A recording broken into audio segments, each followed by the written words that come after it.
రాక్షస పాలన, నీ పాలన గడీల పాలన, నీ పాలన దుర్మార్గ పాలనగా మారిపోయింది.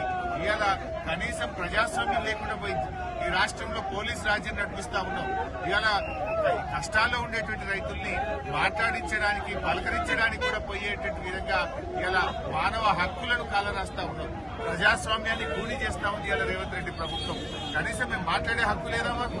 అక్కడ ఆ బాధతో గత కొన్ని వారాలుగా నిరాహార దీక్ష చేస్తున్న రైతులకు పరామర్శించడానికి, భరోసా ఇవ్వడానికి, ఒక ధైర్యం చెప్పడానికి కూడా వెళ్ళలేకుండా నడి రోడ్డు మీద ఇవాళ శాసనసభ్యులను, బీఆర్ఎస్ నాయకుల అరెస్టును తీవ్రంగా ఖండిస్తా ఉన్నారు. నిన్ననే ఆదిలాబాద్ మీటింగ్ ఏం మాట్లాడినావు?